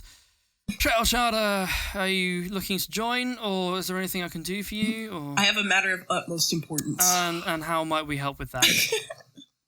This is not the solemn one professional to another discussion Wren was planning to have in this room. She just like holds out the whistle. She goes, "It's rusty." And you want it to not be rusty? That is correct. He sighs, he's like, parlor tricks. Waves his hand over it, and the rust doesn't completely go, but it's at least 75% better than it was. A gold piece. Joey hands him a gold. She goes, Thank you very much. Is that it? He looks tired. He looks fed up. Like where most people you've met so far have been like tired. This guy is just like fed up. He's like, anything else? He casts dancing lights and some lights start flying around. It's like, if you want more parlor tricks, I've got plenty. Wren is just pretending she's not with them and is waiting for them to say they're done so that she can be next in line. yeah, Joey's gonna go look at the lights. And for you, madam, looking down at Wren. Yeah, hi. Hey. I'm looking to build a VA meter. And okay. I'm wondering if you have any... I've got the mechanical knowledge and the parts I need, I believe, for the mechanics, but I'm wondering if you have any of the crystals required for that and any reference books I can use to help me build one. Most likely do. I'll go into the back and check. And he disappears. Where most people would have a door, the door has been taken off its hinges, but not particularly delicately. There are still just like hinge holes in the door frame where you can see the hinges were once there, and they've replaced it with just this like tatty rug with a sigil emblazed on it that you assume to be of the Mages Guild. It was on the sign outside, after all. It would go and it like waves for a little bit longer than you would expect it should, and it's still doing so when he comes back through. Is like, so we've got a basic guidebooks on magical mechanical safety and such for what you're looking to build and maintain. That should probably be fine. From what I understand, these are the sort of parts you need, and he hands over some cabling. It's just like a spool of cable, and a couple of few other parts. Is like, that's your detect magic-y minor thing. It just registers current, outputs energy, and that'll go through these cables. If you've got like a VU meter or something, or a VA meter, to read it, or if you've just got something by which you can read the amount of energy going through, then you just connect it all to that. It's in the book. And he points, he's like, all of this I'll part with for, we'll say, 85. Sounds good. Yeah, I'll take it. Okie dokie. Thank you. You have just the assorted... We're not going to go into super niche technical specifics. In the homebrew stuff in the description, there isn't a blueprint for how to build one of these VA meters. We're just going to say, Wren, you have a small cardboard box, maybe the size of a shoebox, full of just parts you may require, and the book, which is just titled Magical and Mundane. And you flick through, it's just how to join the mechanical and magical aspects of your craft. Very highly... the magical and the mundane. Uh-huh. Yes. Oh, that's a nice title. I like it. Thank you. Well, if there's nothing else you need, I have so much to do. He slumps back into his chair. Slide whistling in the corner. Yeah, that's it. Thank you. All right, cool. All right, and he waves his hand and the door opens. Joey just... Please don't do that in here. He grumbles as he sort of just rests his head on his hand again. You guys leave, walk out onto the street. The plan was earlier on, I'm pretty sure that's more or less everything you guys wanted, except for like the bank. The bank. The bank.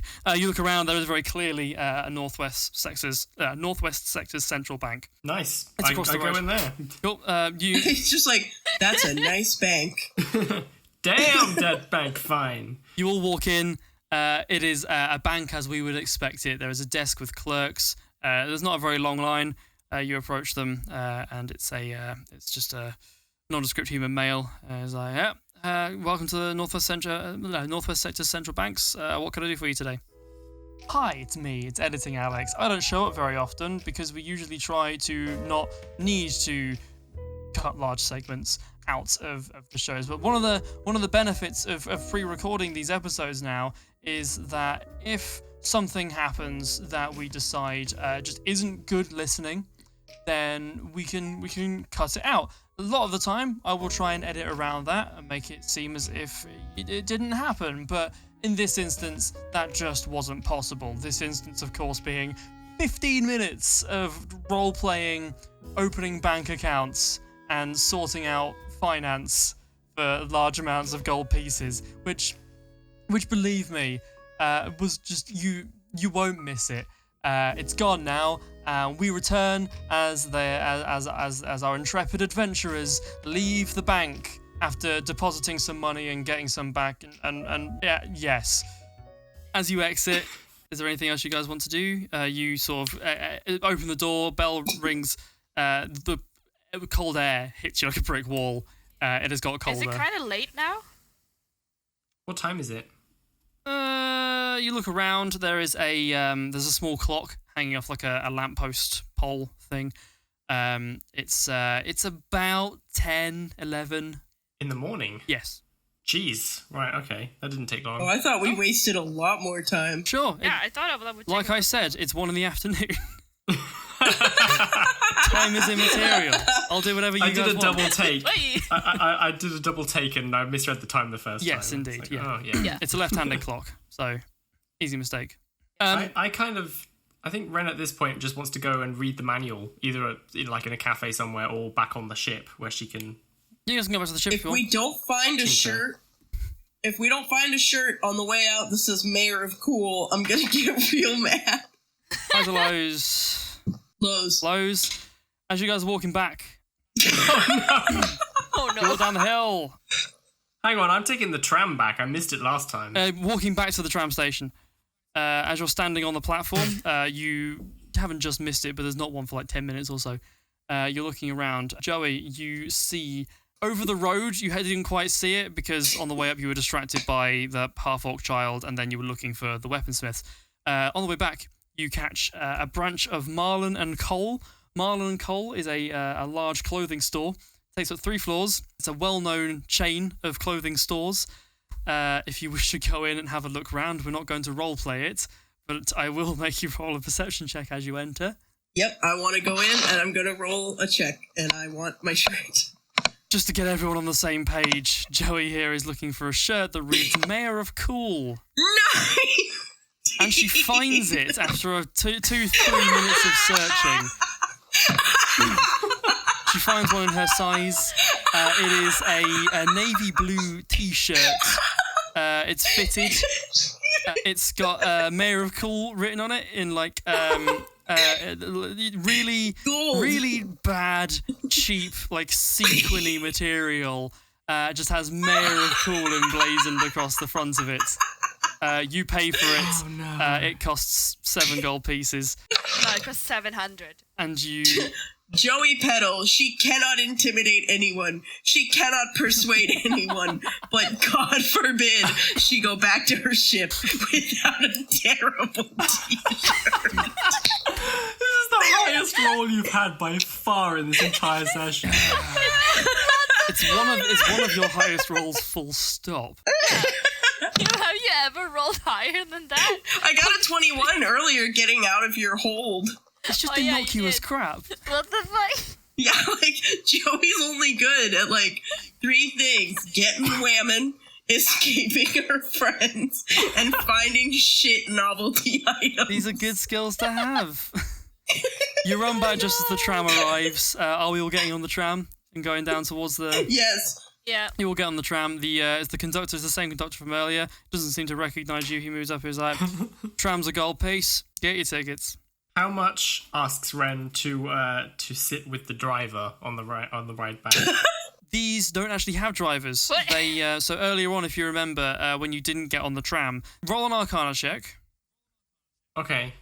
I just want to watch the engine or whatever makes it move while it's moving. Roll an Arcana check. Arcana, I get 12. Yeah, you don't see a driver. You assume it must be magical. You're not entirely sure how the magical components of this vessel work.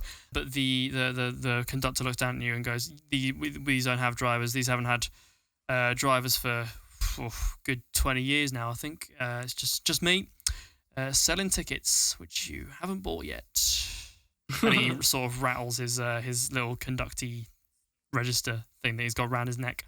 Okay, just buy a ticket then, please. Cool. 1 gold piece, 1 gold will- piece, 1 gold piece. He points at everybody. Yep, Yep. hands over. Everybody buy a ticket.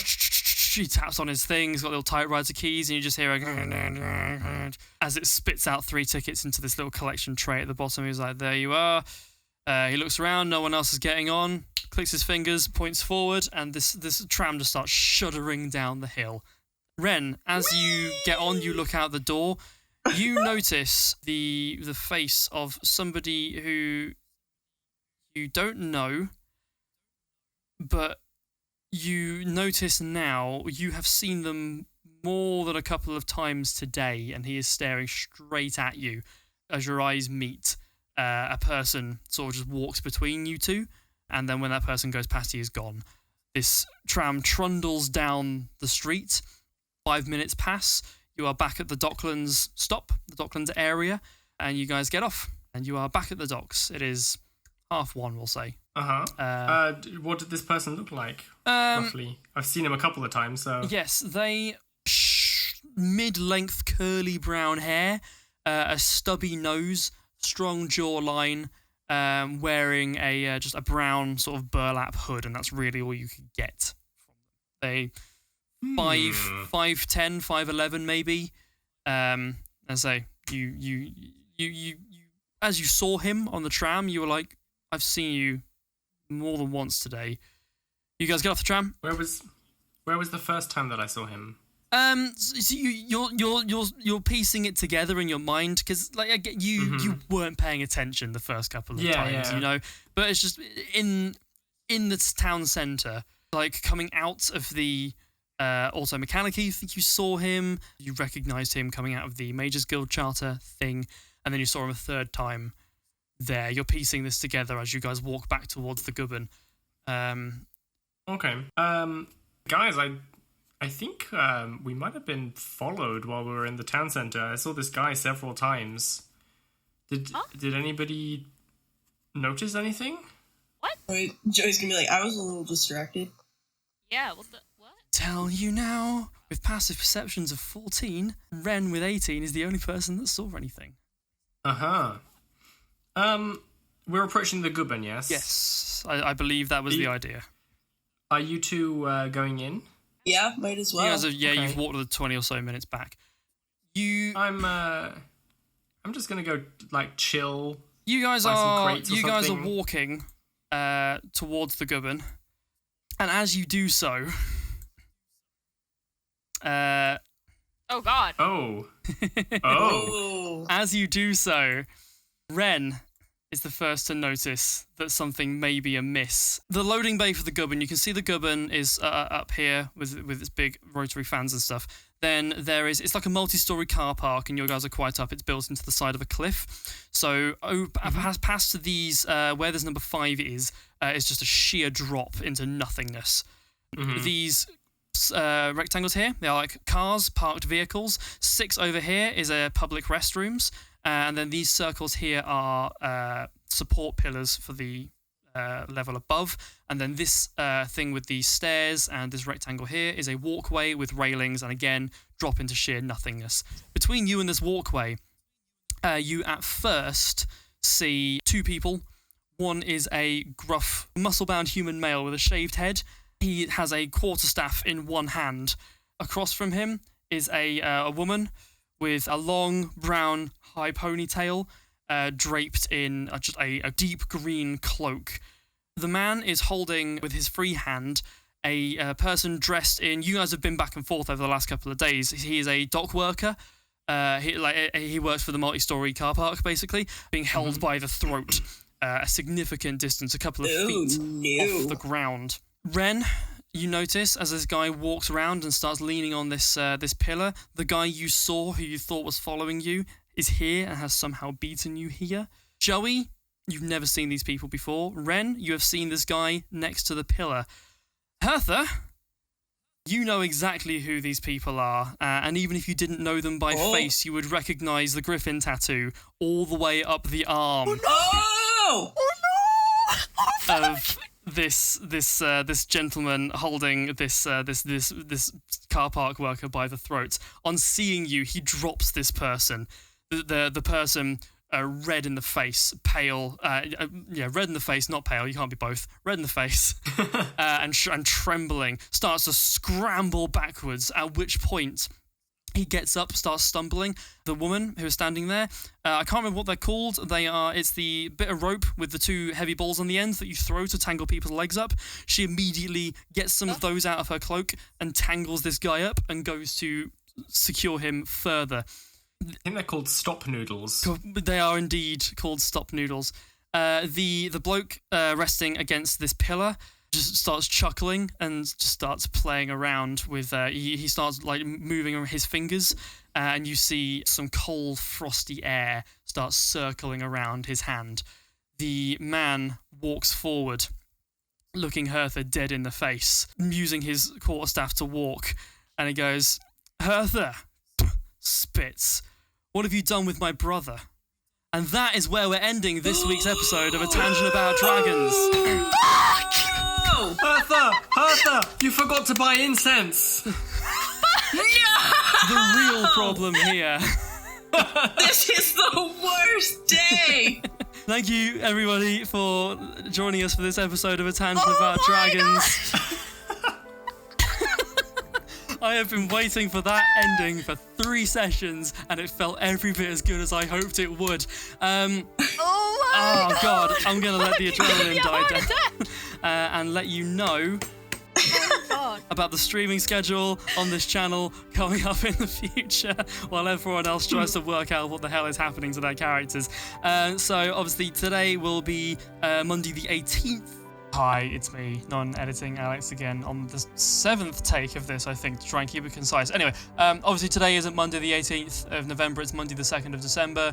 Things happened, we had to delay this episode coming out. It happens sometimes, but it's here now, so all is good. I don't have a concise schedule yet for December because we just don't have one. Christmas is going to be a thing that happens historically.